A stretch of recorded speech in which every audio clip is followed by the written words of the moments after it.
Hello everyone, my name is SuddenlyNinja and welcome to a new beginning, an indie beginning to be precise, because this week we're taking a quick look at 0RBITALIS by Alan Zucconi.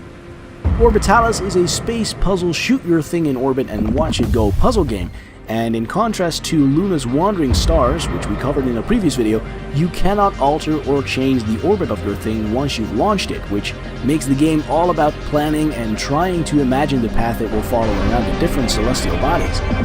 Now, the aim of the game is to launch your satellite in such an orbit that it stays in that orbit for as long as it can without either crashing into other planets or going out of bounds, basically leaving the solar system. Now, launching your satellite is as simple as pointing your mouse a certain direction and clicking, and you can watch it go. Now, depending on where you click or how far you drag the mouse away from the original point, your satellite gets more or less momentum, which directly affects the orbit it will follow.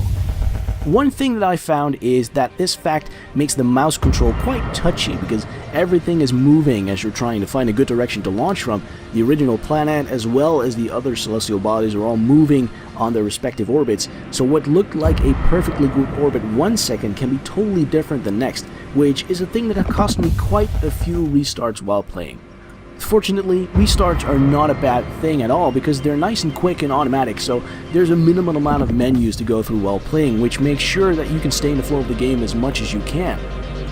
One quick thing I'd like to touch on is the phenomenal art style this game uses. It's incredibly simple yet elegant, it doesn't distract from the gameplay at all, and it's actually quite sciencey without all the flashing lights and the beeping noises that we've become so used to.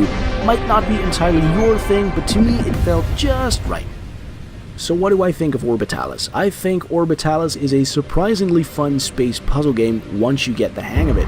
It's actually a very nice collection of puzzles which basically have you do the same thing throughout the game, but it never feels overdone because every level is surprisingly different. Once you get a feeling for the gravitational pull certain objects have and the way that orbit is calculated in this game, you can actually get some nice high scores going, which is something that had me replaying levels over and over and over again just to get a couple places higher than the previous run that I did. That is all for this episode of In the Beginning. Stay tuned for more, and if you have something you want to say about 0RBITALIS or to me in general, make sure to leave a comment or poke me on the Twitter because I'm almost always certainly lurking around out there. Thank you very much for watching, and I'll see you guys next time.